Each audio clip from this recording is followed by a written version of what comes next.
Thank you for those who have been listening throughout the week. We have been seeing your reactions and responses. Thank you very much, and many of you have listened in. Actually, tosobola kumanya bameka abawuliriza tirweni ng'olabye omuntu yabadde mitukula n'agamba dde mpuliriza akatambiko. You may not know how many people are listening till people from different corners call you that they have been listening. Ekitegeeza abantu gye muli muwuliriza. Which means that you people are listening. Mwebale kutega. Thank you for tuning in. Abali ebweru w'eggwanga. Those of you who are outside of Uganda. N'abali mu ggwanga. And those of you who are within Uganda. Mwebale kuwuliriza. Thank you for listening and tuning in. Era mwebale goberera ebigenda mu maaso. And also thank you for following what is taking place. Ogwamu maanyi yongera ogoberera program ya kanisa. Do not be discouraged, but keep on following the church program. Neebaza kanisa yange nti esobola okuteekawo omukisa guno. I thank my church administration because it can provide this opportunity. Guno omukisa mulungi eri abakozi. This is a good opportunity unto workers. Ate n'eri abaweddemu amaanyi ku mirimu gyabwe gye bakola. And also to those who have been discouraged with the work that they do. Oddamu amaanyi bw'omanya nti waliwo ky'oyitamu waliwo eyakiyitamu. You are encouraged when you know that what you're passing through, someone passed through it. Abakozi mwebale kukola bali ku mirimu nga mutaddeko obuleediyo bwammwe. All the workers and employees, thank you for the work you do if you want at your workplace, but you're tuned in. Ate n'abo abafunyeyo akadde ne bagamba ke mujje muwulirize ekigenda mu maaso. And also you who have physically decided to come to listen to what is going on. Mwebale nnyo mwebalire ddala. Thank you very much. Nze nja kunywerera ku kintu kimu. I will establish one point. Nti ffenna Katonda atuwadde emikisa gye gimu. That God has given us the same opportunities. Naye engeri emikisa gye tugikozesaamu. But the way we utilize our opportunities. Abantu bangi tufunye emikisa egy'enjawulo. Many of us have gotten different opportunities. Naye oluusi ne tugirekawo. But yet we have despised them. Ne tugirekawo olw' excuses ze tulina. And because of different excuses, we despise the opportunities. Anti nze ogwo omulimu gwe bampadde mubi. And we say, complain that this work they have given me is not good. Anti guno omulimu gwe bampadde gwa busente butono. This is a low-paying job. I can't Anti do guno omulimu it. gwe bampadde sisobola gukola. This job I cannot do it in my way. Nze awo at least nguleka. I rather leave it. Naye nga bw'omubuuza bw'oguleka n'olagawa. But if you ask them that if you leave that job, what will you do? N'agamba at least ntuula. And they say, I rather sit down. Naye bw'omubuuza n'otuula n'olya ki? And you ask them and you sit down and what you eat. I'll look out for another job. Naye nga n'omulala tomanyi nti oba gye guli. But yet you're not sure of another job. Mubimanyi ebyo ebintu. You know those scenarios. Sooka otandike n'ekitono ekyo ekiriwo. First start with the little that you have. Then ekinene kiryoke kijje. And the bigger one will come. Eyo yemu nayo kunono endala opportunities versus excuses. That is also another principle. Nga mikisa gy'ofuna gyolekanye n'ebyekwaso. Abantu abasinga ebyekwaso ebimu bibeera bya past. Some of you, your excuses are from the past. Olw'okuba oyisa ebintu ebizibu. Because you've gone through different circumstances. And you want to merge them with your opportunity. Omukisa abaseera ebisinga gutuyiseeko. And many of us, the opportunities have passed by. Omusikola mwe yajja n'ekigambo poor obwavu. One person, a scholar who came with the word poor. Bagamba passing over opportunities repeatedly. Kivunulwa oba ogenze ng'ogenda ojjawo kigamba P ya passing or over or endala opportunities are repeatedly. Nti tuyita ku mikisa egy'enjawulo buli kaseera. That we are always passing over opportunities in a repeated format. Nze mikisa opportunities naziteeka na ku kirowoozo. Me, opportunities, I put them as ideas. Nti ekirowoozo ekyo ky'obeera ofunye mu kaseera ako. That the idea you get in that particular time. N'ogamba nti naaligenze wano ne nnoonya nfuna omulimu. And you say, you have an idea and say, what if I go and look for a job in such a kasita place? kikuyitako n'otakikozesa Once that idea goes around, you don't put it into practice, ng'awo manya ogwo gugenze just know that that opportunity has gone ate guyinza obutadda. and it may never come back. Abakozi ffenna abali wano tulwane All workers here, let's fight hard okubeera nti buli mukisa tugukozesa. to see that we utilize every opportunity. Adde ngamba abantu nti emirimu egisinga gye tugigunjizaawo olw'ebyo bye tukola. I've been telling people that all the works that we have invented, the jobs that we have invented them because of what we do. Tugenda kuinstallinga ekyuma ekikola emmere y'ebyennyanja. We are going to install a machine that makes pallets of fish. Naye nga twagenda okukigunjaawo twatandikira ku kugula mmere. But how did we come to amount to that? Because we are buying the pallets of the Nga fish. tugula emmere buli kiseera mu tawuni wano ku Yuga Kiiki, mu Biyinzika, luddawa. Because every time we are buying the feeds, the fish feeds from Biyinzika, from Yuga Chick. Mukyala wange yajja n'ekirowoozo alunde ebyennyanja. Because my wife came with an idea that she can rear fish. Era n'atandika okubirunda. And she started fish farming. Wano kye njagala okwongerako nti abaami bwe tuba tuli wano nga tuli bafumbo. And what I want to add on here is that for men who are married here, Tusupportinga nnyo ideas z'abakyala baffe. let's so much support the ideas of our Kasita wives. tulaba nti zinaatuviiramu. If we see that they are profitable. Ebintu ebisinga bye tukola ife mukyala wange yajja ne idea. Because for us at our home, most of the things that we do, the ideas came from my Beerinza wife. omulimo gwange kusupportinga idea eyo okulaba nti eyimirira. And my chief work is to support and see that this idea stands. Ekirungi ye ebine byonna ebisigadde ebyokunoonyereza ebyokukola ki yeenoonyerereza. And the good thing that she's a good researcher, so she Naye ate makes all the weesanga nange groundwork. nguguddemu ne nkola lisaaki era okwongereza ku ekyo ky'alina. But at the same time, I also joined the research to add on what she has. Nze okujja naga naye tusuubula nnyo kyoko oba tukola nnyo kino. Sooka onoonyeko awo ku Google awo olabe. And sometimes she can say, we are overdoing this. Let's first Google it and see what Tusobola happens. kukiggyawa gye kikolera. How can we make it more profitable? Kati abamu bw'oba oli ku ssimu nga essimu yange giveeko. And some people, when your wife is in the phone trying to research, you say, bring back my phone. Essimu yo gikozesa ki? What do you use your phone for? Essimu yange eyo mulimu ogutambula. My phone there is a moving workplace. Mulimo gwe nnyini ogutambula. It is a moving job. Kubanga ne systems ze nteekawo okukuuma omulimo gwange kwe zitambulira. Because even the systems that monitor my works, my jobs, Naye kati gwe sooka weebuuza installed essimu there. yo nga bw'ogikutte wano wayinza okubeera ti wali atalina simu. Here you may find that no one has no phone. Ekola mulimo ki? But what does your phone do? Tukopye nnyo Abazungu. We have overcopied the white people. Naye Abazungu abo essimu ezo bazikozesa okukola emirimu. But the white people use those phones to do work. Naye ffe tuzikozesa okukola olugambo. But for us, we use them to rumamonga. N'okuba essimu kumala ssaawa 5 You call and have a oba phone ssaawa call nnamba. for over an hour. Naye nga ne bimunyumya tibiri mu magezi. And you are discussing nonsense. Bw'olabira ddala naawe bw'obivaamu n'ogana n'ebino bye mbadde nnyumya biki kye nfunyeemu. And even if you are to consider what you have been conversing, there is no gain. Ng'ekituufu timuli.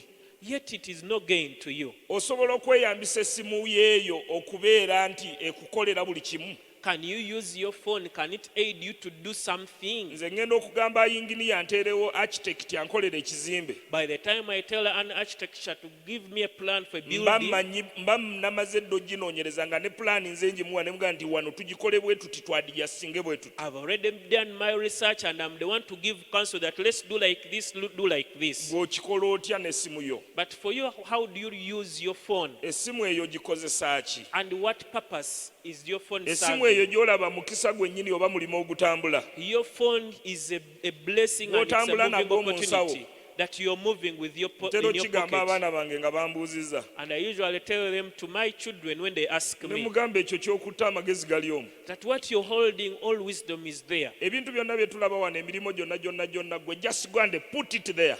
everything that we see there, here, just go and Google it in your bajja phone. kuweereza abaali bakikozeeko They will bring you people who have n'engeri ever gy'oyinza done so. okikolamu And even a way you nawa can do gy'oyinza it. okujja resources eziyinza okikola And where you can get the raw materials to manufacture it. abasinga tubeera ku Facebook kukola lugambo But most of us are on Facebook and WhatsApping. n'oweereza okalabyako And you see, here is something. n'olina akaddamu nkalabi And then another one, forwards it, it is good. kakunyumidde It is very good. nange kannyumidde And you also put the emoji. naye mu kifo ky'okubeera nti ogikozesa ng'omukisa okulisaakinga But for you, instead of using it as an opportunity to make some research, nze ngenze nnyo China emirundi mingi I've gone to China numerous naye times. osanga akaana kato myaka nga 7 But you find a young boy around 7 years. naye nga bw'olaba ebintu bye kanoonyerezaako But when you see their research, what they are researching on, bw'otuukayo bakuwa entebe ng'tonnatuuka kugula bintu n'emmeeza before you buy something, they give you a naye obwana seat. butera kubeera amabega wali ku kompyuta oba ku ssimu But the children are always behind you oba ku ipads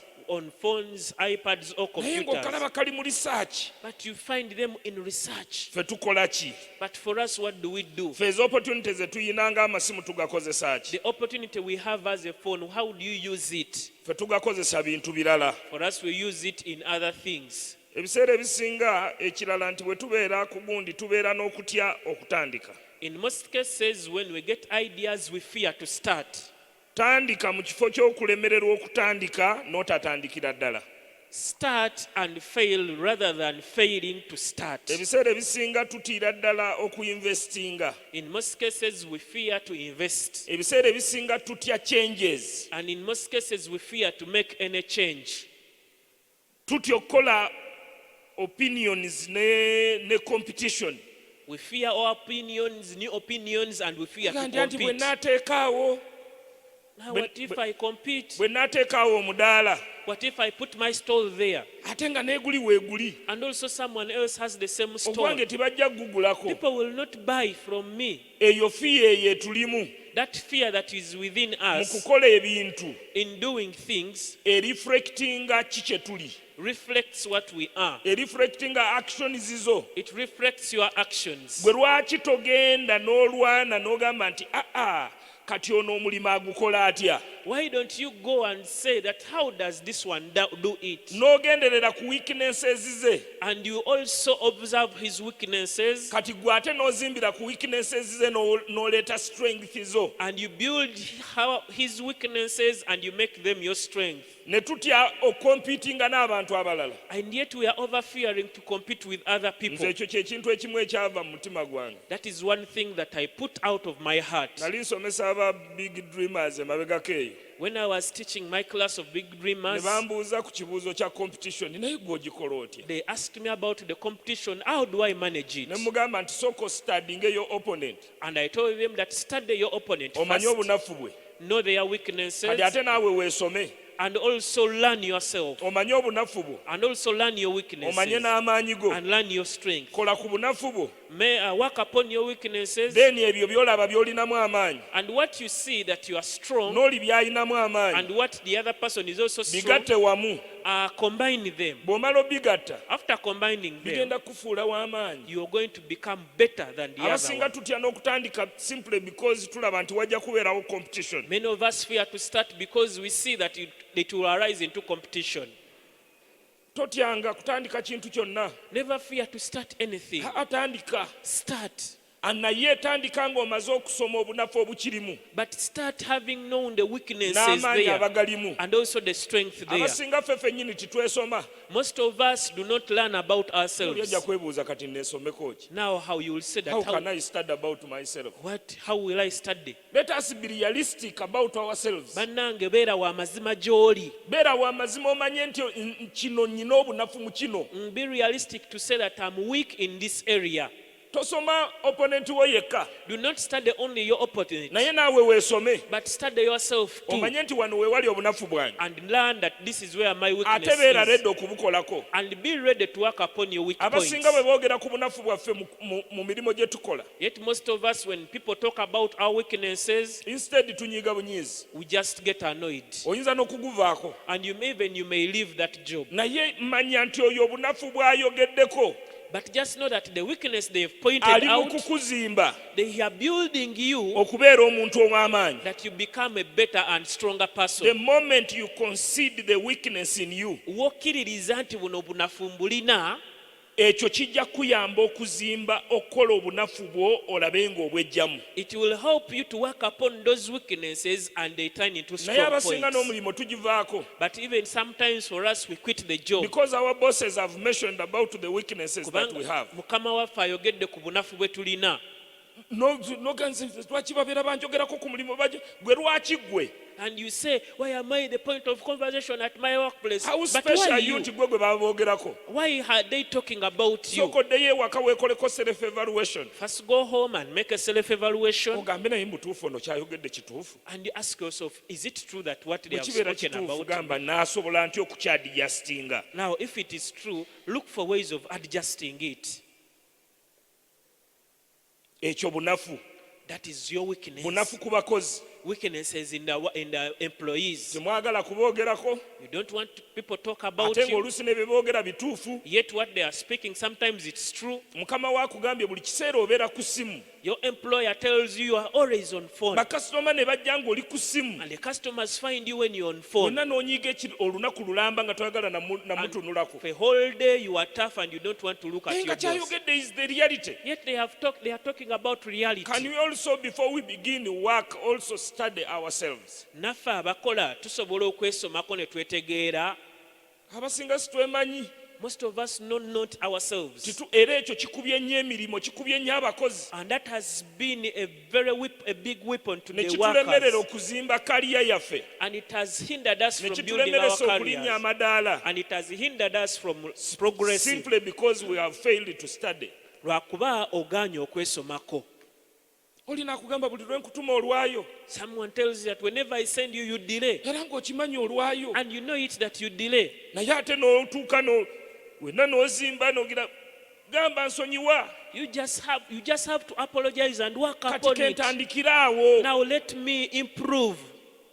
Mukama wo kijja musanyula nnyo. It will marry your boss so much. Okusinga okuajuwinga nti omanyi naluddeyo nga ngira kinade. Okimanyi waluddeyo and not for the good reason. Wenenye and you move on. Instead of giving excuses, just repent, say I'm sorry, and move on and work Ate upon abamu it. ffe kuffe abakozesa. And yet some of us who are Ntera okigamba abaana bange employers, nti ngenda okugamba ekintu mba mmaze okukinoonyerezaako. I usually tell it to my children that by the time I tell Beera something to you, mwegendereza ng'onziramu. I've already researched about it. Be keen when and careful when you're Tomala nga answering me. nziramu. Do not just answer for the sake of answering. Naye abasinga tuddamu just because we want to defend ourselves. And yet some of us always answer because we want to defend. Ekyo bunafu. That is weakness. Obumu obunafu ku mulimo. And one of the weaknesses at our jobs. Then engeri gye tweyambisaamu obudde bwaffe. And also the way we utilize our time. Vis-a-vis the comfort zone. And vis-a-vis the comfort zone. Ebiseera ebisinga bwe tutuuka ku mulimo. Sometimes whenever we reach at our workplaces, tubeera simanyi bwe nnyinza kiyita oba tumatira. we are always satisfied. Nze simatira na kye nnyina. Me, I am never satisfied, never contented with what I have. Ekyo kinnyambye okupushinga mu bintu ebirala. That has helped me to push on to other things. Simatira nti wano ntuuse. I'm never contented that I have reached. Abasinga tulina that self-satisfaction. Most of us have nga owulira otuuse wano w'oyagadde w'obadde oyagala. Sente ze nali njagala zaali $25,000. The money that I wanted for, wished for was Era mukama wange 250. gyampa. And my boss gives me that salary. Tolowoozaayo na kwongerako. And you're not even thinking about increasing. Tolowoozaayo na kwongerako naye ate tosobola kwongerako till when oyongedde ku level gy'okolamu. And you are not thinking about advancing, and you can never advance not until you add on your Ate level of oluusi work. ebiseera ebisinga n'opportunities ezo zibeerawo. And yet in most cases those opportunities are present. Naye abasinga And yet most people, titwagala kukozesa budde bwaffe we don't want to use our time kukola birala biri off our time, to do things that are beyond our specifications and especially time. ku mirimo. More so at our jobs. Oli n'alyoka akuwa ekintu ekirala ekyokukola. And someone gives you something else to do. Ebiseera ebisinga ntera okugira abakozi bange In most cases, I usually tell my nemuwa ekintu employees ekiri outside kyalina okukola and I give them something beyond their naye JD. nga njagala kulaba And I want to see, kiki ky'oli what are you? nga nkimanyi nti mu JDyo bino ebintu bikumalawo Having known that in your job description you already filled up, naye ne nkunyigamu ekintu ekirala but then I squeeze in something beyond ne ndaba bw'okikola. to see how you handle it. Tulina omuvubuka I have a certain man akola ku dduuka, who works at our shop. tukola naye mu kyoko. We work with him when we are manufacturing the chalk. Ekituufu omuvubuka ono ali bize, The truth is, this man is busy. naawe omulabira ddala ng'ali bize, And you also see that he's busy. kati ate ng'alina okukola kyoko. Yet he has also to manufacture the chalk. Naga nti omanyi And I tell ye him, ye yaleeta amagezi, he's the one who brought this naga wisdom. nsula wala nsula Kawanda. He said that I reside far in Kawanda. Mukama wange My boss, singa onfunira ekidduka if you could get me some mbadde nsaba means of transport, bwe tuba tunnyuka ku ssaawa 11 I request that when we are breaking off oba ssaawa 12 at 5 or at 6 p.m., eddakiika 2 zimmala bumaze okutuuka we tukolera kyoko, or I have only 20 minutes to where we are going to then manufacture ne the chalk, nkozesa eddakiika nga 5 and yet I use around 50 ne minutes, nvaayo essaawa bwe ziti, that after that time then I come out. ekyavaawo naŋŋamba nedda Then after he told me maliriza emirimu ne maliriza kyaki ku ssaawa bwe ziti, that I finish these things at this time, ndaba nsigazaawo awo obudde nga ndaba mipiira ndaba biki, I see that I have a lot of time that I remain with naye in nabwo era watching nsobola soccer, okweyambisa. but I can also use it. Nagenda okulaba nga ye yakuliyetinga time I saw that he was the one creating the beyond time, what he is supposed to do. what is beyond his scope. Eventually now he is a co-director Kakati, almost business tujigabana fenna mu class kyoko.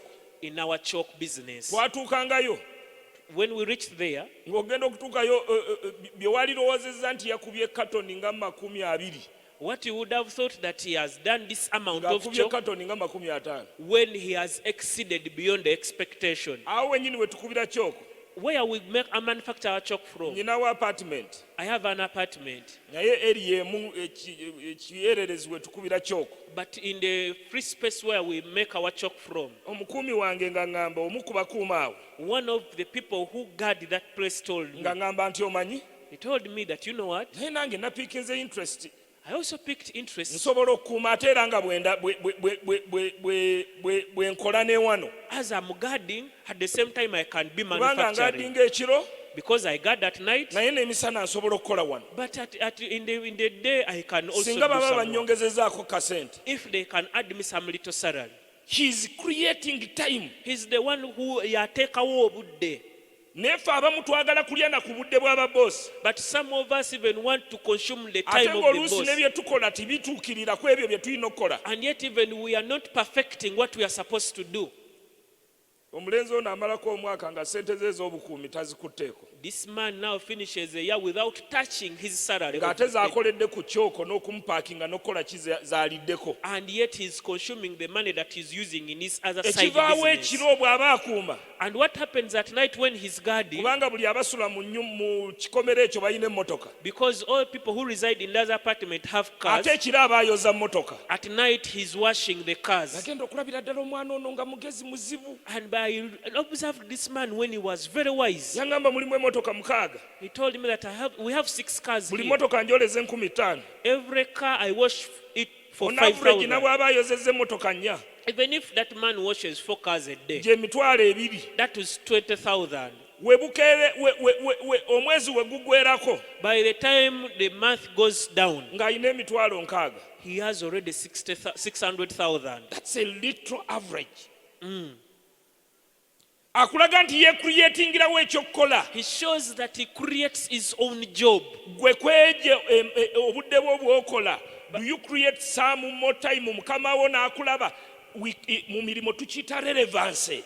Do you create that time to do other things that make you Mukama wo relevant? alaba your relevance mu kubeerawo okwo. Does your boss see how relevant you are at Oba that alabira ddala workplace? nti n'obwovaawo enkeera you are just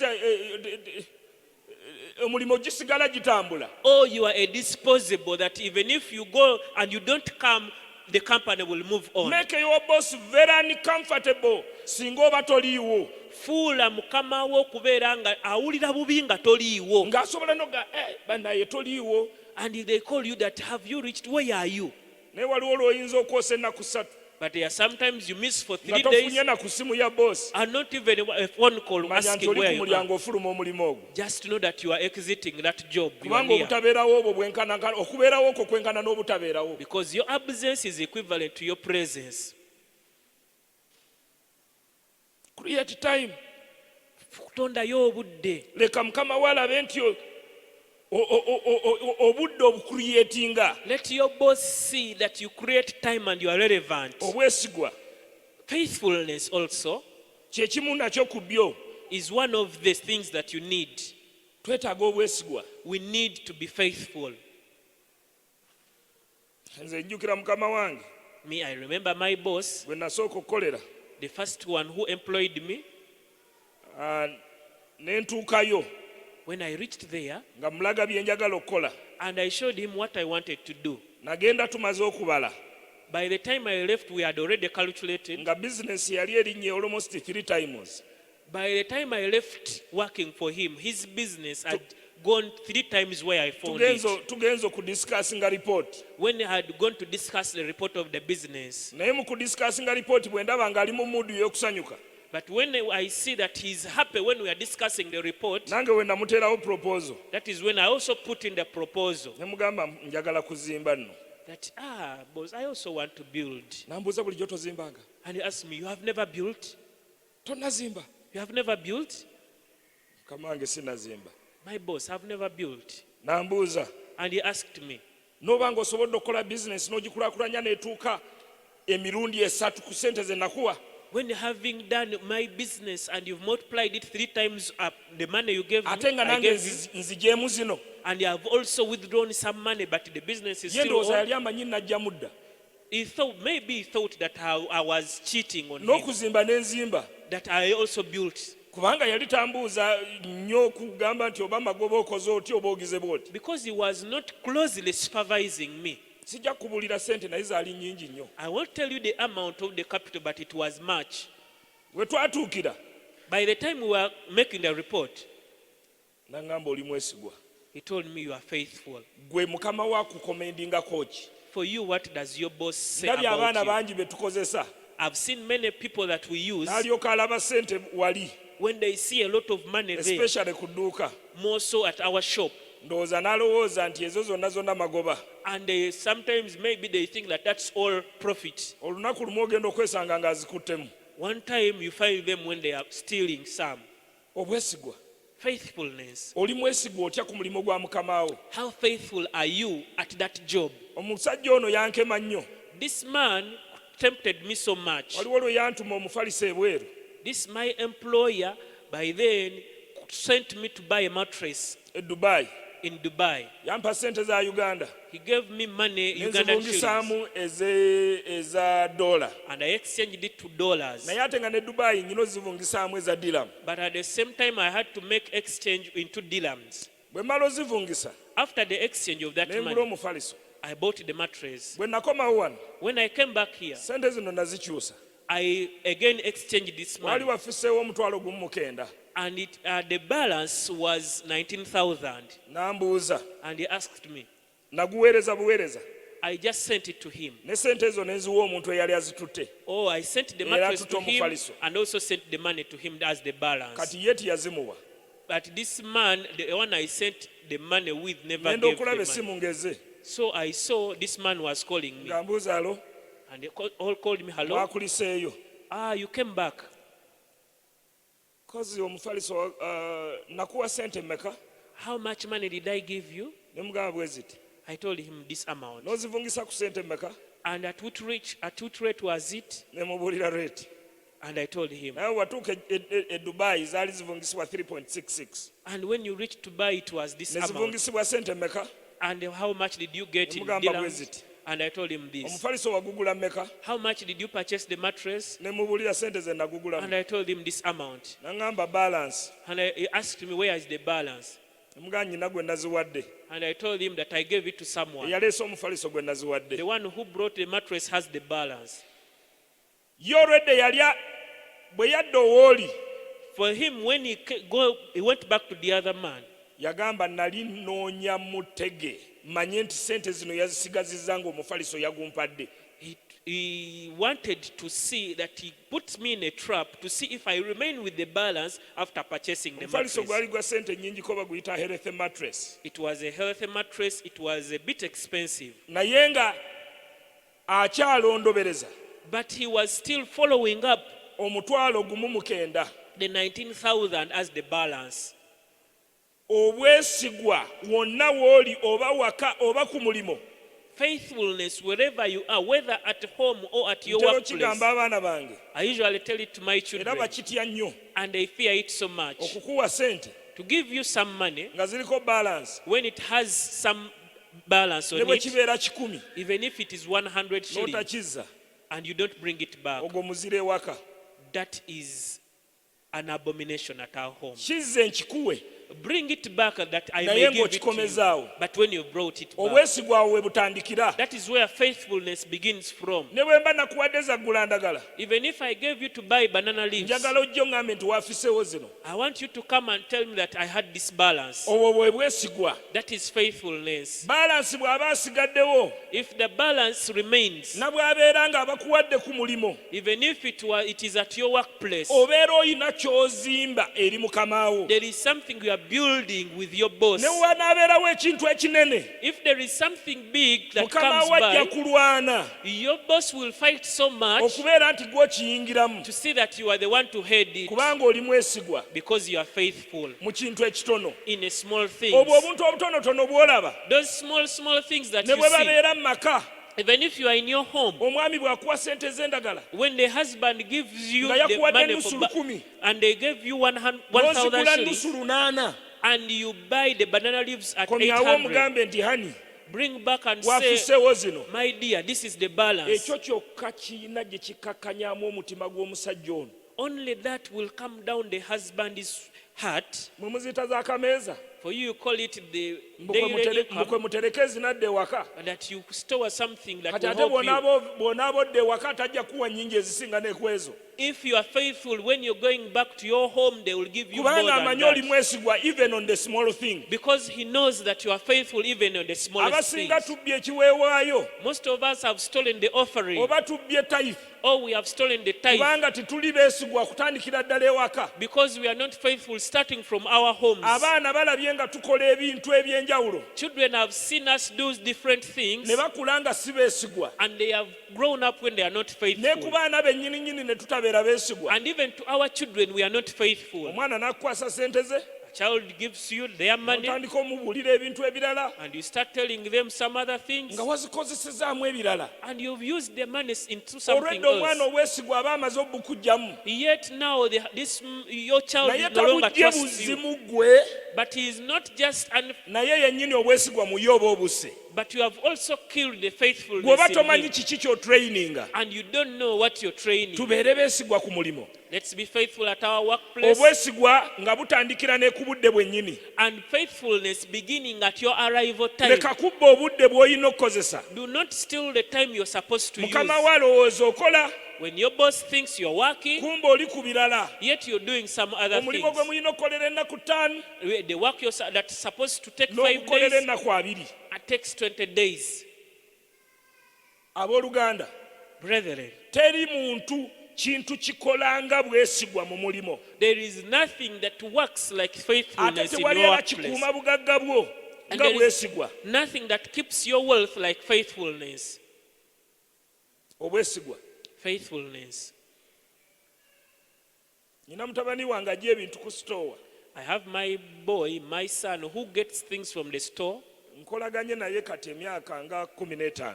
I've worked with him now for 15 years. Naye nabw'alaba ekintu nga kisowoseeyo But even if he sees a box that is not wrapped well and the things are tasobola outside, kukwatako yadde kintu na kimu. they can never steal. Ng'avaawo aŋŋamba, They live saying, olaba naye bw'antega they also trap me saying, n'aŋŋamba nti esente zange kengire nga nkatereka wuwo.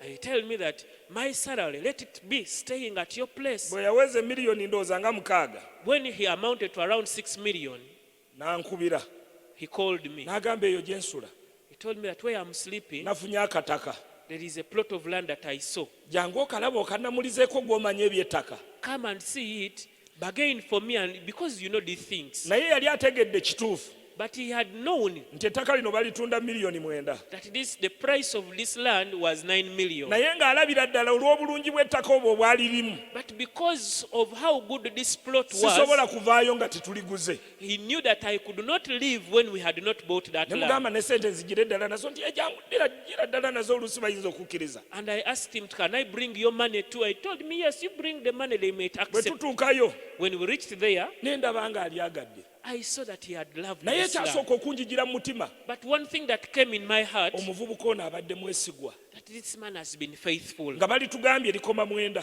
And they told us that the last price is 9 ne ngamba million. omuvubuka ono abadde mwesigwa And I felt within me that this man has been mu bintu faithful. byonna byakola abadde mwesigwa In all the things he has been doing, he has been naye ng'alina faithful. miliyoni 6 But he had 6 million. nakwata bukwasa era olwatugamba nti baliremedde ku sente ezo When they told us that the last price is 9 million, ne nkwata miliyoni 3 ne I nzitoppingako had to top up the 3 million. naye ekyasooka okujja mu mutima gwange But on the basis of what first came into bwali my heart, bwesigwa bwayiseemu the faithfulness he has displayed. tulina emikisa mingi egituyiseeko We have many opportunities that have passed by kubanga us tulemeddwa okubeera abeesigwa because we have failed to be faithful. kwegamba gwe nga bwe bakusibira mu nju ne sente And for you, it happens that when you are in the same room with babanga money, bakusibidde n'emugjawo it is like you are with your enemy. gw'oyagala olwane nazo You want to fight with that money.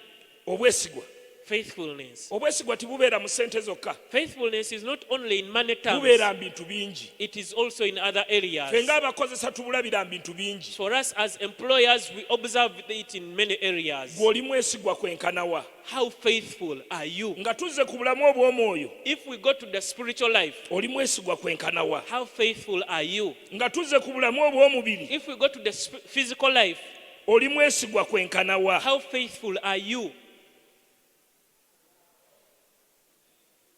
gye muli abooluganda Are we together, brethren? bwe tuba tusoma nga weekolako assessment As we are teaching, you make your self-evaluation. gwe weekoleko assessment Assess yourself olabe wa wootuuse and see where you have reached. ebyo bye bimu ebigenda okukuuma obugagga bwaffe Those are some of the things that are going to help us retain our wealth. nga tumaze okubufuna After we have obtained the wealth, tutookere ku bwesigwa let's have faithfulness tukole nnyo and we work hard. bwe tumala okukola After working hard, tuyinvestinge and we invest.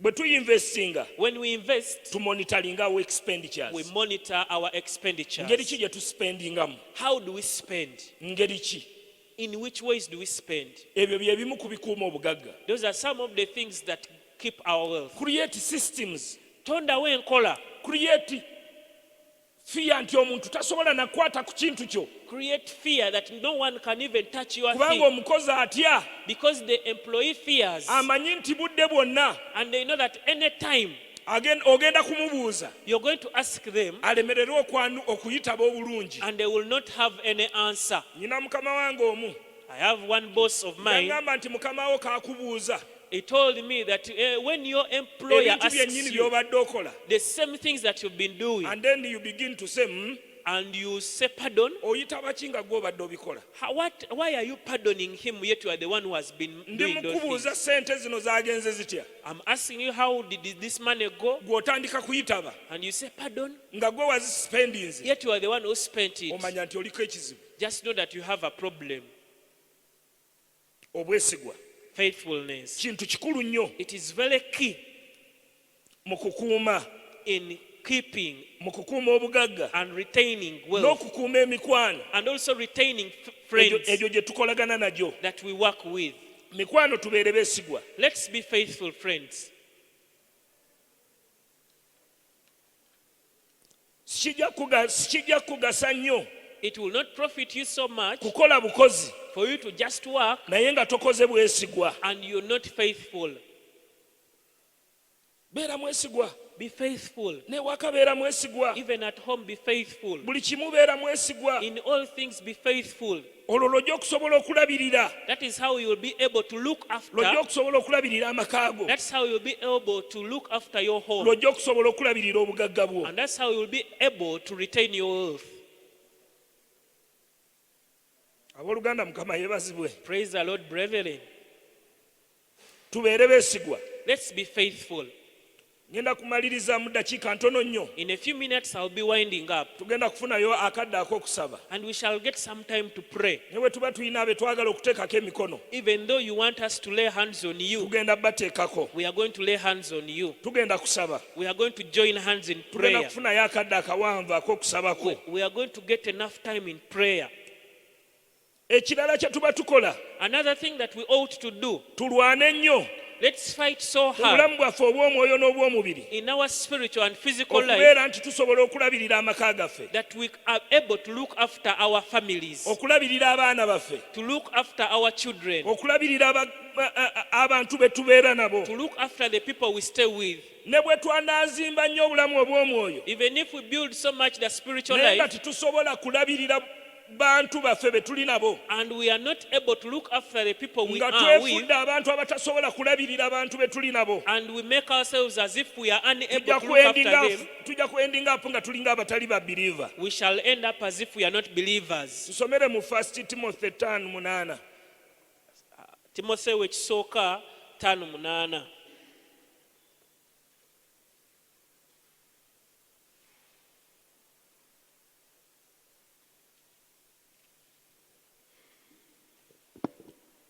Ebbaluwa ya Timothy esooka 5:8. Naye omuntu yenna bw'atajjanjaba babe n'okusinga ab'omu nnyumba ye nga yeegaanye okukkiriza era nga ye mubi okusinga atakkiriza. Actually ye Yeruzungu egamba if anyone cannot provide for his own family.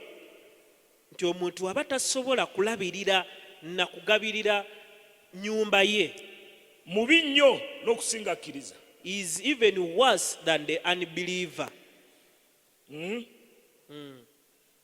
Obulamu obw'omwoyo n'obulamu obw'omubiri. The spiritual and physical life. Abasinga abalokole tulwanye nnyo ku bulamu obw'omwoyo. Most of us as believers, we have fought Naye ne tulemererwa okulwana ku bulamu buno obwaffe obwa bulijjo obuli physical. and have succeeded in the spiritual life but failed in the physical life. Naye Bayibuli etugambye But the Bible has told us nti bwe tulemerera okulabirira that if we fail to look after abantu baffe or even provide for our own families, tusingako obubi n'oyo atakkiriza. we are worse than the Non-believer. unbeliever. Can you imagine? Kirowoozeemu ekyo. Tulwane Let's fight so hard okulabikako to see nti mu byonna bye tukola that in all things we do, bw'oba oyagala social protection if you want social protection, tusooke tulabirire abantu baffe let's first look after our own families. nga tukwata ku bulamu obw'omwoyo. As we tackle the spiritual Naye life, ate era tulwane okulabirira let's also fight to see abantu be tubeera nabo. that the people we live with, we provide for them. Tulwane. Let's fight so hard. Naye tujja kulwana tutya? And how shall we fight? Tujja kulwana nga twewaddeyo. We shall fight when we have been Nga committed, twewaddeyo kukola. when we have committed ourselves to work. Nze nkakasa Me, I ascertain, ffenna tusobola okukola. and I'm sure that all of us Kasita can tuba work nga tulina emikono. if we have hands. Ndabye n'abantu abatalina mikono. I have even seen people without Naye hands, nga bakola. but when they are working, Naye Katonda n'akuwa emikono ebiri. but then the God gives you two N'akuwa hands, n'amagulu abiri. and God gives you two legs, N'akuwa n'omuntu ogulowooza. and gives you a head that is Bwe n'ogamba thinking, nti nze sirina kyakukola. and you say that I have nothing to do, That is a mockery eri Katonda. awo oba onyoomye Katonda.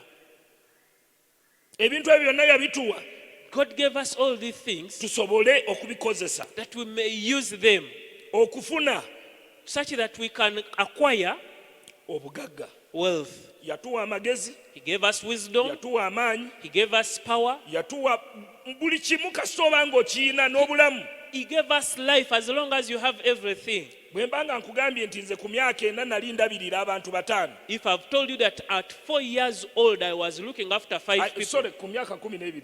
at 12 years, I was looking after 5 people, Nengatako n'omulala. and also added on someone else. Kati gwe ngamba otya nti tosobola? How can you tell me that you cannot? Oli positioned wabi. you are positioned in a bad way. oli positioned wabi. You are positioned in a wrong place.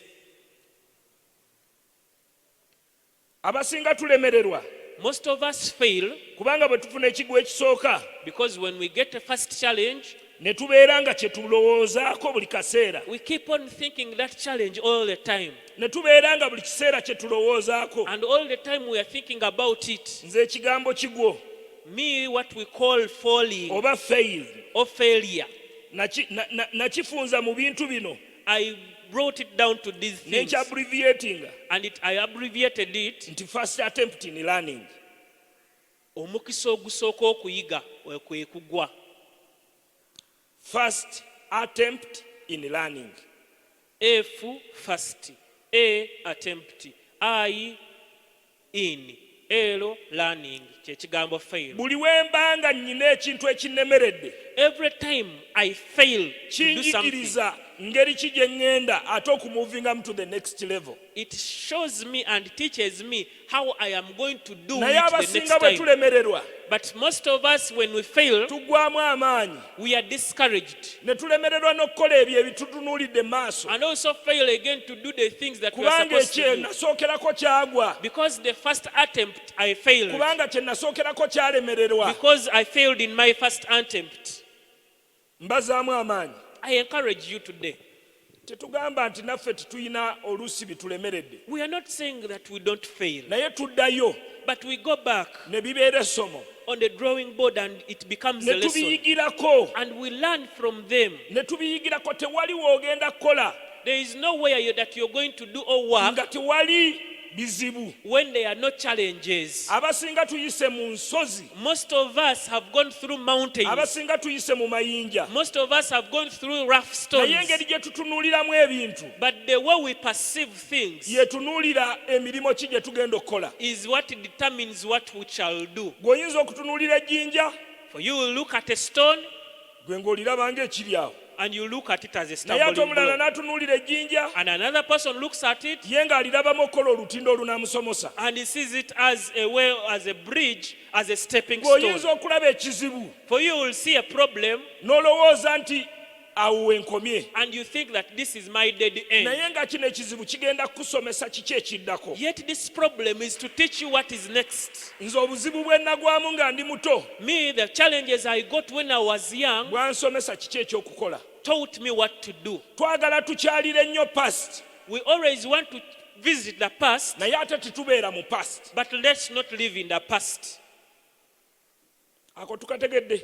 Have we understood it? Emabega tukyaleyo kufuna lessons, Let's go in the past and pick our lessons, naye ate tuleke kubeera mu past. but let's not live in the past. Abasinga we are stuck in the past. Most of us are stuck in the past Olw'ebyo bye failures wayitamu, because of what you went through, olw'ebyo by'oyiseemu, because of what you're going and through. then you get stuck in the past. Olwo n'olemererwa ng'oli eyo mu byafaayo byo. Ebyafaayo tubikyalire bituwe lessons Let's- obutaddamu kugwa mu bizibu bye twagwamu. Let's visit the past to learn the challenges such that we can overcome the challenges Let ahead. your past never influence your future. Bannaye ebyafaayo byo tebisalangawo ku magenda go.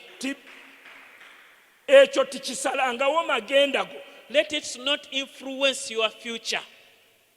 Tukyaleyo, Let's visit it. ebirowoozo byaffe bikyaleyo, Let's our mind visit, naye ng'okyalayo kuggyayo lessons. but visiting there for learning purposes. Abasinga bagamba lwaki bizinesi nagitandika ate omanyi nali nkola nengitandika neegwa ate nengira you know kino kyekyaleeta obuzibu. It's very okay. You have to learn what brought a problem in your business when you started Kyalayo it. Visit the past, otunuulire ebizibu ebyaliyo, study the problems that you encountered, bisome, learn about them influencing your future. such that they influence your future. Naye abasinga we are stuck in the past. But most of us tuli eyo tusigadde mu byafaayo byaffe. Nanti nekiri kye natandika era kyafa, kati era atandike nekino kife. I started such and such a thing, it died, it failed. Nze ate senga yaŋŋamba kino. Oh, my aunt also told me I will not mount anything. Musumba awo wano abadde agamba nti abamu tugamba noga nti senga yankolimira, senga yankunamira, ng'ebyo ntandika obirowoozaako nti biremese fyuca yange. The pastor has been telling us that you have past, and you start thinking about such things. Pastor Mukuye olumu yali atugamba Pastor Mukuye one time told us n'agamba abamu tubeera nnyo mu past that most of us are always living in netutuuka the past, n'okugyayo senga ebyo bye baatugamba and we even bring things that our aunties told oba us, senga senga yankunamira that my aunt showed me her back, ng'ekyo ky'okulembeza and you are always fronting that. senga bw'abaana abo abeera bwerere baba atunuzizaako eno bonna aba abakolimidde abeera anaabidde mu ngoye. Your aunt is always bathing and she's naked. So all the people behind her are cursed. Kati abamu ebirowoozo byaffe byagetinga stuck So most of us, our minds are stuck olw'ebintu bye baatwogerako. because of the things that they talked about us. Katonda mwetegefu okukyusa amagenda go. The Lord is ready to change your destiny. Katonda mwetegefu okukyusa amagenda go. The Lord is ready to change your destiny. Naye abasinga tugubidde But most of us are stuck mu bujeemu. in disobedience.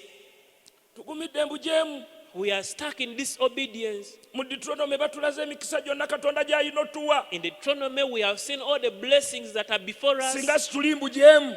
Instead, if we are not disobedient, Ate bw'ogyeyongerayo emikisa ate ezo verses eziddako Deuteronomy 28. and if you Bw'ogira continue ate in awo egiddako Deuteronomy 28, the following ne verses, bakulaga curses ez'obujeemu. they also show you the curses of disobedience. Abasinga tulemedde mu bujeemu. Most of us are stuck in disobedience, Obujeemu ne busiba ebyo bye tulina okusumulula. and it is the disobedience that is locking our Kwe doors. kusaba kwange gwawuliriza oba ali wano. And it is my prayer to you who is Bw'omanyi listening waawe over here. wajeemera. You know where you disobeyed Omanyi from. where you are stuck. You know where you are stuck And from. you have the key to unlock yourself. Era olina n'ekisumuluzo ekyeggulira. Ekisumuluzo gwe wennyini gw'okiyina. You have the key yourself. Kwegamba weggaliramu. You are the one who locked yourself, Naye ate nga n'ekisumuluzo kiyina but ekikugulawo. having the key to unlock yourself. Tulwane unlocking endowooza zaffe. Let's fight to unlock our minds, Especially mu bintu eby'okukola. more so in the things of working. Tulwane nnyo. Let's fight so hard Tubeere beesigwa that we are faithful mu bulamu obw'omwoyo in the spiritual life, ate era tubeere beesigwa and also be faithful ne mu bulamu bwaffe obwa bulijjo. in our normal lives and Eyo physical life. y'emu ku nnono egenda okukuuma That is one of the principles that are going to guard ebyo by'olina.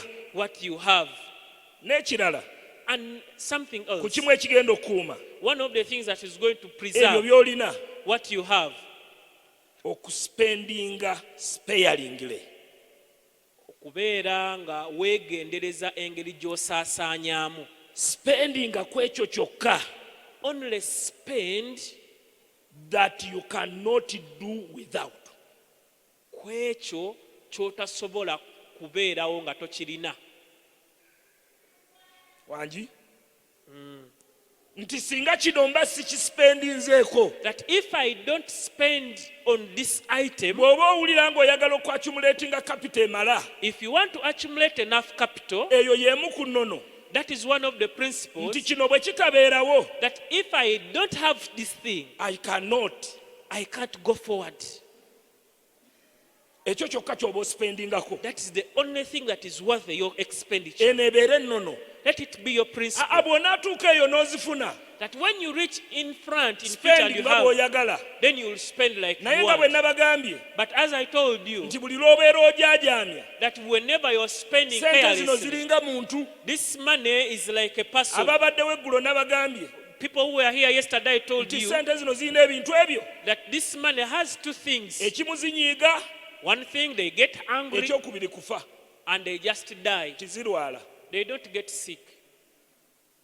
Bwe ziva mu kunyiiga, After money getting angry, beera mukwano gwa sente zo. be friendly to your money. Teri muntu ajaajaamya mukwano gwe. There is no person who carelessly treats his friends. You just And for spend. you just spend your money as if you don't want Mukwano it. gw'omuyisa nga bw'olabye. Your friend, you're just treating them the way you Tosobola want. kubeera mukwano gwange ng'ompisa nga bw'olabye. You can't be my friend when you're treating me Kati kye kiri ku anyhow. nnusu eyo. That is also how money is. Bw'ebeera mu nsawo n'okyamuka, If it is in your pocket and you're n'ogamba naawe excited, bakuweemu. and you say, "Okay, N'ogamba you can naawe eat something." bakuwe. You can also eat something. I will pay. Ng'egambo ono anansobola. money says this one does not want me in its yeetandika pocket, kudda mabega. it starts deteriorating. Bw'etandika okudda emabega, When it deteriorates, ekivaamu kigwo. the next thing it dies. Spend sparingly bw'oba tonnafuna. Bannange beera nga engeri gy'osaasaanyamu weegendereza nnyo. Ate era ne bw'oba ofunye, And also when you acquire, era eyo ebeere ennono, spendinga ku ebyo ebikulu ebiri mandatory. let it be your principle to spend on only mandatory and basic Tikiri nti things. nze si spendinga, It is not that I don't naye spend, ensonga lwaki ntuukiriza goolozi zange, but the reason as to why I fulfill my goals, I purpose my expenditure. ngenderera mu ngeri gye nsaasaanyaamu ssente. Bw'ojja ne kugamba siina mba sirina. When you come and I tell you, today I don't have, it means I don't have.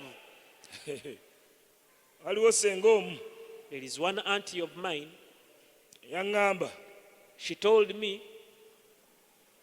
yali alina mutabani we nga mulwadde, he had a sick son yali ali HIV, and he was in China. naye ng'agaanye n'okumira eddagala. But this son of hers had refused to take medication. Eddagala eri HIV. Najja ewange And she came to my place nga ŋŋamba afa gwawo.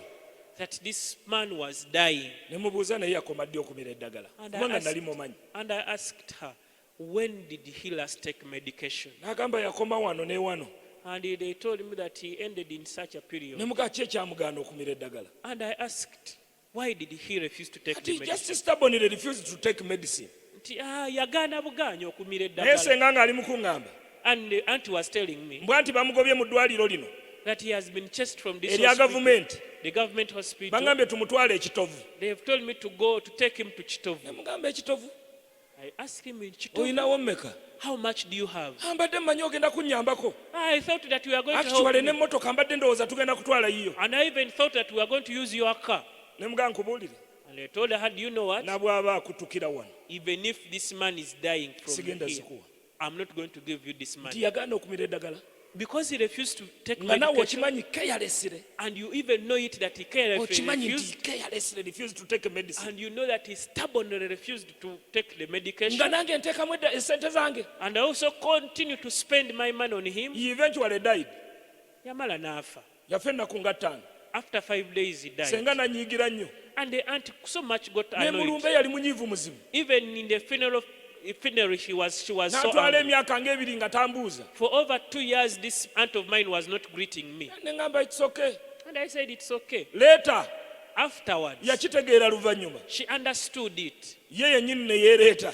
She's the one who came back. Ne munnyonnyola principle. And I explained to her the Why principle. do I spend on things ebitamala gagira gwe wennyini nnyini oyagadde okwegyawo obulamu bwange, then I struggle to spend on you.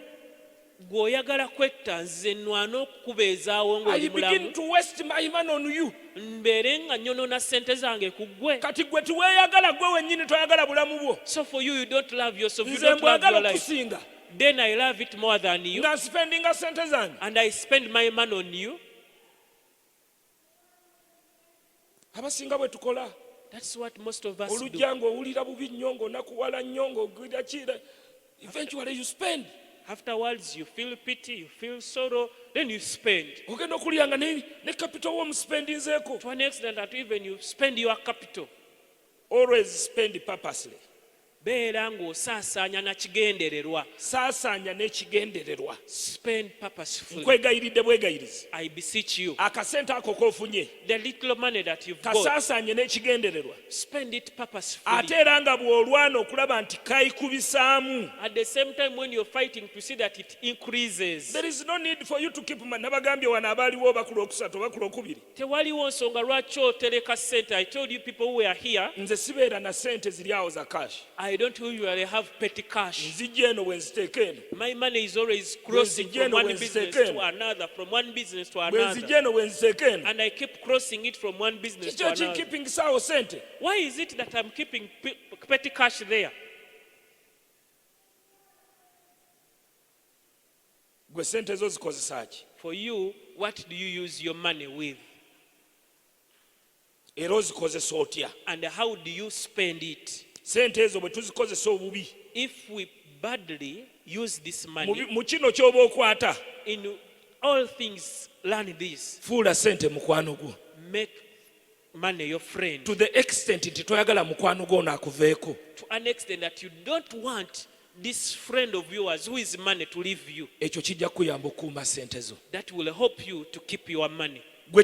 Nga bw'owulira bw'otaagala kuluuzinga mukwano gwo, The way you feel that you don't want to lose a friend, nga bw'owulira by'okolera omukwano gwo, that's what you do for your friend, by'oba okolera sente zino. is what you should do for this money. Eyo ye nnono esooka That is the first principle mu kukuuma sente. in preserving your money. Ye nnono It is the principle, esooka that is the first mu principle kukuuma sente. in preserving your Ojja money. kwesanga nti ototta emyaka mingi And then you'll find that you've spent a number of years nga sente zo ziina. when you still have your Kino money. eyakiŋŋamba alina emyaka 65, This is the person who told me this has 65 years agenda old kuweza 66, and he's amounting to 66. naye yatandika okukola ng'alina emyaka nga 17. But he started working at around 17 years of age. Yaŋŋamba tagwebwangako sente And he told me that money has never left him kubanga yazifuula mukwano gwe. because he made money his friend. Mukwano gwo toyagala akuveeko. You don't want your friend to leave Buli you. kaseera oyagala wabeere kumpi naawe. All the time you want him to be near. Ky'oba okola ku sente. That's what you should do with your money. Mukama abampeera omukisa. May the Lord bless you. Tuongezeeko engalo ezo bannange.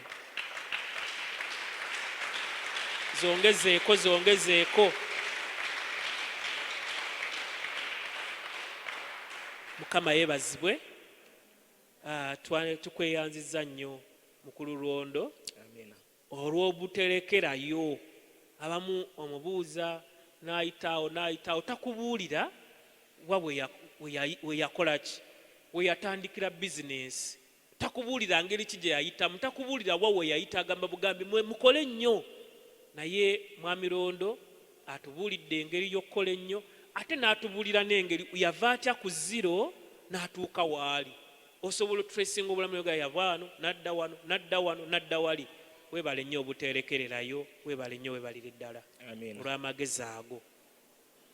Bannange, njagala tutuuke ku bibuuzo by'aba online. Tugenda kufunayo bitono nnyo olw'ensonga nti atusuubiza ayagala tusabe ffenna.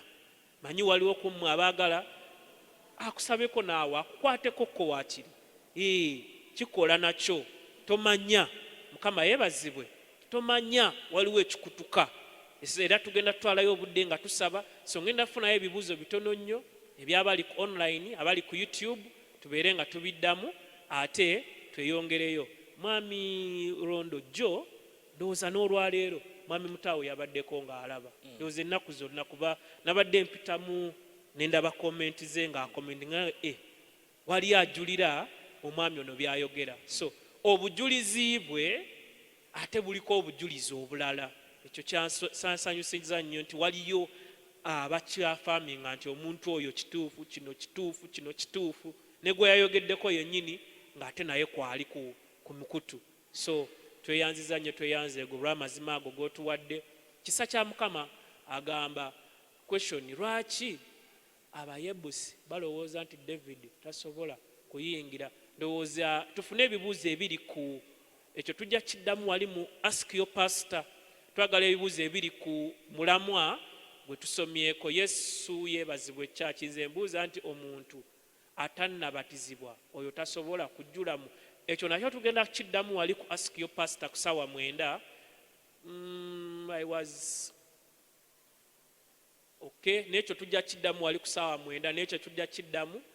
I am abroad. I gave my elder sister 5 million. Ali bweru naye yaweereza sister we $5 million at home to start a shop, such that I reduced the charges at home in the things she stocked alcohol. N'agula omwenge. When I heard it, I told her to remove it, but refused. Ndowooza ekibuuzo kyagezaako kugamba bintu bye tutunda, gwe buli kyolaba ekikola ssente tukikole. Nedda. Kuba omwenge ogwo gukola ssente, tegudiba tegu expiring tegukola ki? Si buli si buli kyogenda okukola nti kigire. Actually ekyo ekibuuzo kize ku arguments zaffe. Twatandise eddwaliro ne mwami mutaawe, naye ebimu ku bibadde birina okubeerawo ye family planning wings, immunization, biki. Ffe component eyo twagigyemu. Tetukola family planning ku ddwaliro lyaffe, tetutunda condoms ku ddwaliro lyaffe. Tujja kukola immunization, tujja kujjanjaba abantu abalala, naye gwe bw'oba oyagala biri ebirala tojja. Waliwo ebintu ebimu. Eryo ddwaliro.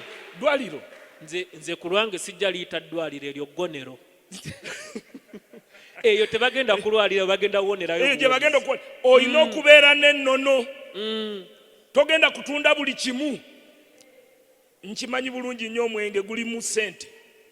Nnyo. Teguddiba. Naye sisobola kutunda mwenge. Tukiwulidde olw'okuba nnoonya ssente. Waliwo ebintu ebimu by'otalina kuyingiramu. Ffe wano mu kikuubo waliwo ebintu bye bayita container za ddiiru. Akagwirawo. Container eyinza okuba ng'egenda Somalia. Waliwo abazihakinga. N'agihakinga ku system. N'agichanolinga to Uganda.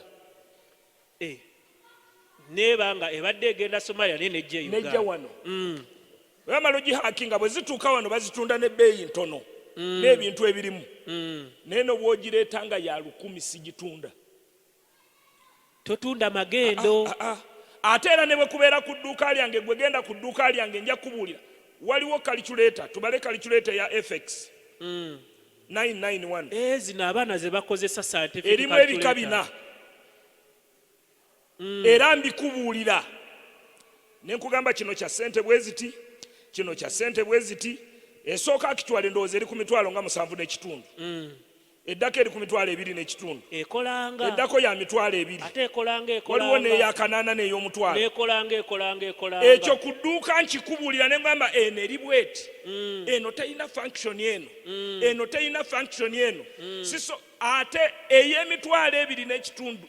There is no difference n'ey'emitwalo 7 n'ekitundu. Mu looks, mu ndabika. Byonna n'enkola esobola okukola ekintu kyekimu. Naye nsooka n'enkubuulira. Eno ekola kino, eno ekola kino, eno ya kino.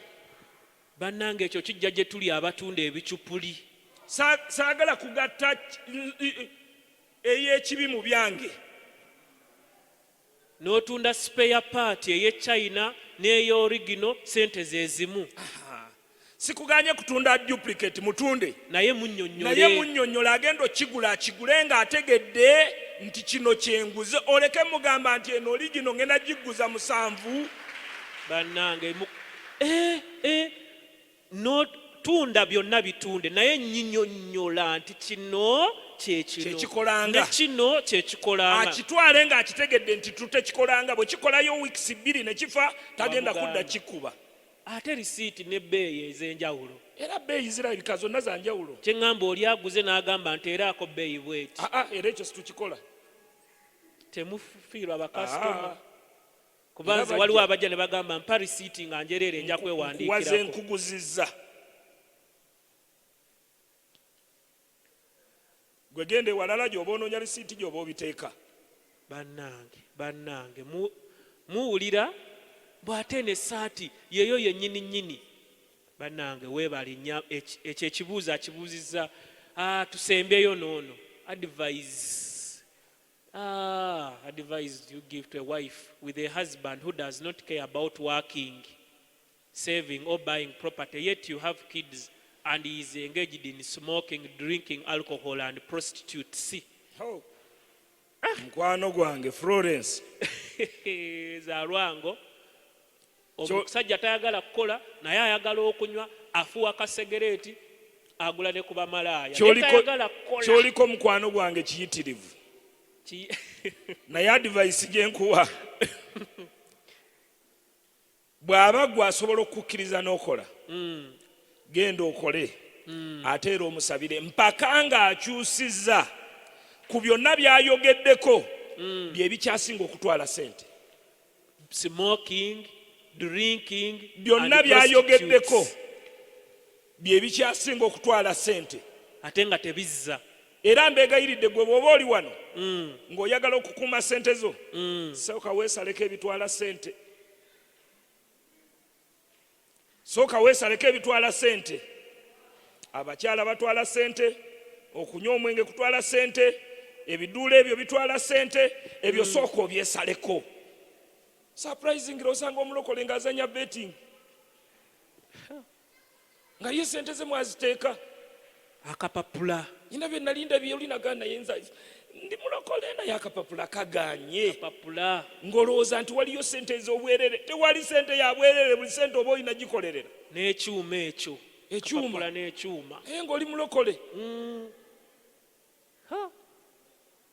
Mukyala Florence bw'aba akukkiriza okukola gwe genda okole, ate kola n'amaanyi ayigire ku gwe naye musabire. Ndowooza naffe n'abalokole tulinayo chips ne chicken. Yesi ye drinking yaffe. Bw'oba ozituuseeko. KFC. Anti bw'oba otuuse ku level ya KFC. Ate tolaba gundi kyakoze naawe ky'oba okola. Olw'okuba Lwondo aguze Prado nange kenjigule. Ekyo nkiyigira nnyo ku mukwano gwange mutaawe. Yaga nze sikola kyokola. Ngeri ya spending. G'oyinza okubeera oyina kyokola nga gwe kye kikusanyula. Era siwaliga nti omanyi n'egundi oli yakoze kino n'egundi oli yakoze kino. Ekyo abakyala be basinga okigera. Kyokka n'egundi yaguze emmotoka bweti. Bw'aba yaguze oli gundi ononze. Genda ofumbirwe gundi. Ate kano akagoye ke kaliko. Nze kano kensobodde. Ne kawiivu kano ke kaliko. Kano kensobodde kola k'osobola. Bannaaye. N'alabika ntya mu kyaki. Abasinga bamanyi mukyala wange ndowooza omwaka asibamu emirundi 2 oba 3. Ebiseera ebisinga abeera n'enviiri nto. Ez'okukkira actually nze nzisala nozisala abaana bange weebali wano. Lindako. Nyina mashini ewaka. Gw'osala enviiri za. Ewaka nze nzisala n'ez'abaana nzisala n'ez'omukyala wange. Ate tusipendinga 5,000 mu tusala nviiri. Nyina mashini eka. Abaana bange bulijjo mbatwala ne babasala. Ngenda gula mashini nange. Yuuyo abo baana bange witini yuuyo. Ngenda mbasala ewaka. Mpozi nga siriiwo nga sisobodde ne babatwala naye ewaka nze nsala enviiri nzisala n'eza mukyala wange. Kati bakusasula. Bw'aba yatadde buli obuto. Bakusasula oba. Babadde tibannatandika naye kati ngenda kutandika obbagamba bansasule. Bannange. Ngenda kutandika obbagamba bansasule. Ngenda gula mashini ewaka. Ngenda gigula. Lwaki spending 5,000 zaliguze ennyaanya oba enva nga nsobola ozisala. Nsobola n'omwekolera massage. Abazisala bali special batya. Ne mwekolera ne facial. Bulungi nnyo osobola ne facial osobola ogikola. Twala obudde, twala wiiki emu ogenda obisome. Bannange emikisa bulijjo ginsula wano mu buliri bwange. Kyesimanyi kwe kusiba. Era ezo ez'okusiba tutera ozikayanirako nangamba nti tulinayo embaga kati yaziremezaako kubanga tulina embaga mu Gwomukaaga naye nadde mu wooya tulabye nga tuzisala. Guno gwakubiri. Agenda aba nazo paka mu. Yaziremezaako. Muwulira bannange muwulira. Nze nno ntera omugamba nakukwana olina obuviiri buto onyumira ng'oli buto nkujjukira. Mba nkujjukira bwe nakwanira. Kumbe nze ndi mu kusevinga. Oba mukyala wange awulidde. Simanyi oba awulidde naye nange kati ngenda muwaana nti obuviiri obuto bukuwoomera. Nange ngenda sooka omuwaane. Naye gwe okola bibyo. Nange nkola byange. Okola bibyo. Sigenda bikoppa. Mukama yeebazibwe. Kaakati bannange. Obudde bwe tusigazaayo katubukozesa okusaba. Manyi nti we tubadde wabadde ayogera. Waliwo ekibadde kizimbibwa mu ggwe. Aguddewo amaaso gaffe okulaba opportunities ezi.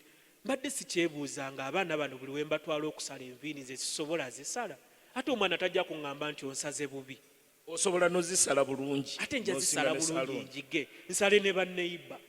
ekinaavaamu nga n'ebenkola nabo nzija ne mashini mu nsawo nga mbasala kati eyo opportunity entandise ogiraba mukama katonda. So kyetugenda okukola bannange kusabira mu kigambo kino bwe tunaaba tusaba temanyi ajja kubeerawo wano bw'oba oyagala ojja kujja mugatteko okusaba naye si kusabira busabizi tojja kuteekawo buti mujje musabe mwenna mukama yeebazibwe era mu kaseera kano kennyini otugambayo ekigambo ekisembayo nga tugenda musaayo okusaba. Ekigambo ekisembayo jasi olinga bwabuuziza abaana baffe tuba involving mu bye tukola nayagadde mbaleete they are involved in whatever we are doing. Bwe baliba ne mujje babalabeko mujje bambi abo balina ne shares mu company era nzibalaga company bagiyita Rowena investment emwe representing Rodin endala representing Whitney endala representing Nairobi. Mujje wano kumpi ne Daddy mujje wano mu Rowena investment ono alina mu shares n'oli alina share n'omuto alina share era akimanyi nti ne bwenzimba ekizimba alinako 10% share. Let's involve our children in whatever we are doing. Beesiimye. No, njagala bakyagale babeere paati ku kyo bannange bakyagale. Company bagiyita Rowena Investments etwala ebintu byaffe byonna etwala byonna bye tukola and they have shares. Mukulu Lwondo tugende mu kusaba katwanirize mukulu Lwanyaga ndowooza atwongereyo mu paati eno. Okay, worship team mujje mube nga mututwala nga tuyambako omuweereza abeere nga bannaye naffe mbasaba muyimirire nammwe ali ku radio ali ku mukutu bannange kaseera kakwefaako baako ebigambo by'oyogera mu maaso ga Katonda baako ebigambo kubanga ate bw'olemererwa okusaba ate kitegeeza otandise okulemererwa ate okulala kati tolemererwa kusaba tolemererwa byako bigambo by'oyogera mu maaso ga Katonda mugambe wano nemererwa mukama yeebazibwe sebo ndowooza tutwale mu maaso. Tompitangako mulokozi wange nga nkukowola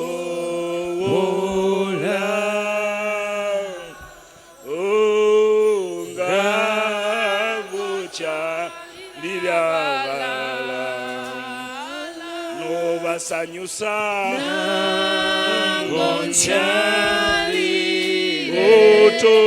tompitangako Yesu tompitangako mulokozi oyo Yesu wange kankukola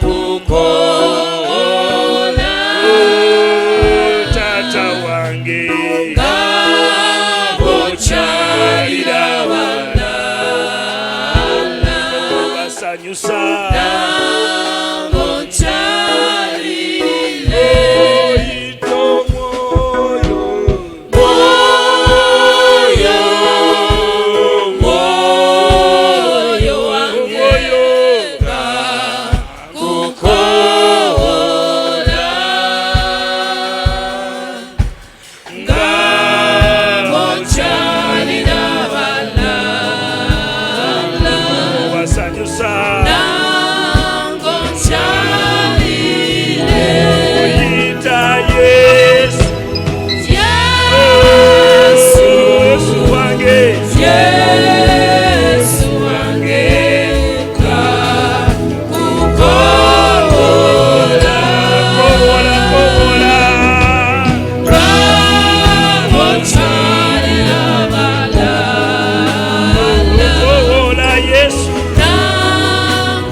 cyange bambatira wambatira bambatira wambatira omuntu wange omunda sasina sizabuja kwetaka kwekitukiro kyange ekitiibwa ky'omukama ekitiibwa ky'omukama tewalya kyenkana ekitiibwa kyo kireetawo enjawulo tewalya kyenkana mukama katonda w'ebiya ekitiibwa kyo kiteesa omuyaga gwange ekitiibwa kyo kabaka ekitiibwa ky'omukama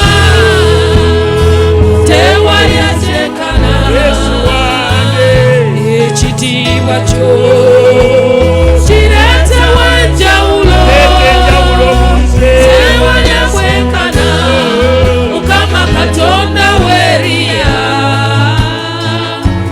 ekitiibwa kyo kiteesa omuyaga gwange katonda wange omulungi tuze maaso go buli omusaba w'oli tuze maaso go kabaka w'abakabaka tukusinza mukwano gwaffe tuze okusinza kabaka w'abakabaka kubanga ye gwaleeta enjawulo mukama katonda waffe tuze maaso go tukukowoola kabaka w'abakabaka oleeta enjawulo mu maka gaffe oleeta enjawulo mu bantu abakuŋŋaanya olwaleero abakuŋŋaanidde ku mukutu abakuŋŋaanidde katonda waffe mu kkanisa abakuŋŋaanidde ku mirimu kabaka w'abakabaka tukowoola enjawulo ye gwasobola okukyusa ebintu byaffe ye gwasobola okukyusa embeera gye tulimu ye gwasobola okukyusa ebyo ebitusibye ye gwasobola okukyusa katonda waffe ebyo ebyasiba mu ffe mukama waliwo ebintu bingi ebisibye mu ffe waliwo ebyo ebiziyiziza katonda waffe waliwo bingi ebituziyiza okukola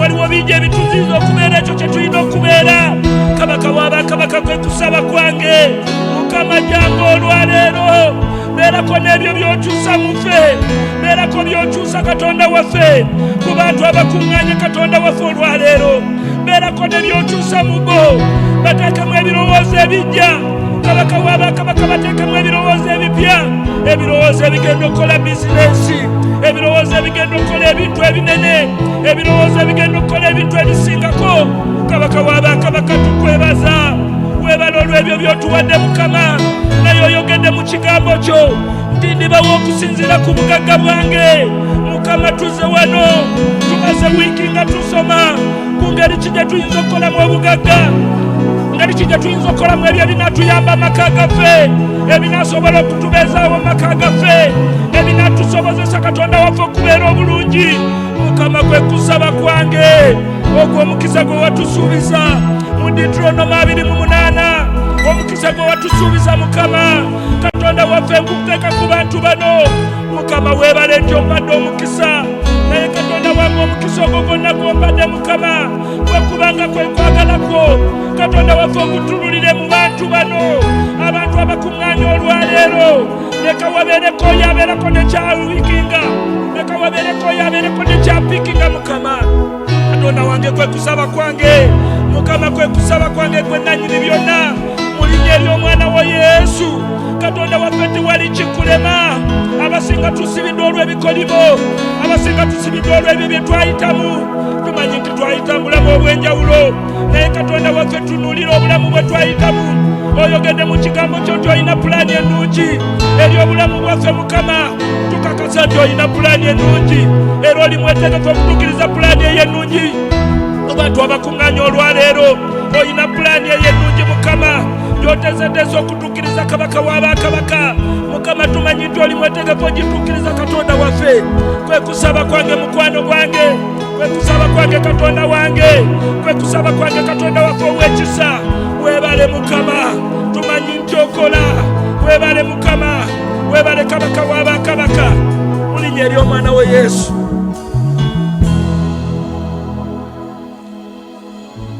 katonda wange kwe kusaba kwange buli akuŋŋaanye wano olwaleero alege ku mukisa gw'ompadde. Mukama manyi buli kimu ky'ompisizaamu, manyi waliwo wayinza okubeera nga wali wayise mu bisinga ku byempisizaamu, naye Katonda wange wammanya, ate era n'oyo ali mu kibiina wamumanya. Kwe kusaba kwange Mukama, kwe kusaba kwange Katonda wange, obawo omukisa gwe gumu. Kabaka w'abakabaka, ogwo omukisa gw'otusuubizizza.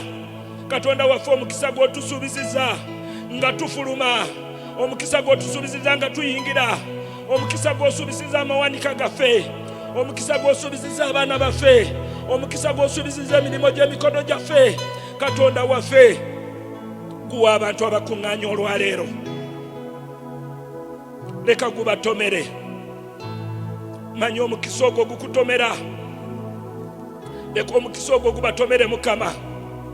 Abamu basobeddwa nga tibamanyi na wakutandikira, abamu basobeddwa nga tibalina ne we bakwata, abamu basobeddwa ng'emikwano gy'abaddukako dda, abamu basobeddwa nga n'abooluganda babaddukako dda, abamu basobeddwa nga n'abazadde babagoba dda. Naye gwe Katonda w'emyoyo, Kabaka w'abakabaka, tukoowoola akawungeezi ka leero nga tukuŋŋaanye wano Mukama. Leka tugabane ku mukisa guno gw'ongabanyizaako. Katonda waffe n'abazze olwaleero bagugabanyeeko Mukama, balangirire obulungi bwo. Naye ate nga bafunye omukisa Mukama, leka omukisa ogwo guleke okubabuza, leka omukisa ogwo bagukozese okuweereza n'okuweereza Katonda waffe, okuweereza obwakabaka bwo mu linnya ery'omwana wa Yesu. Amiina era amiina.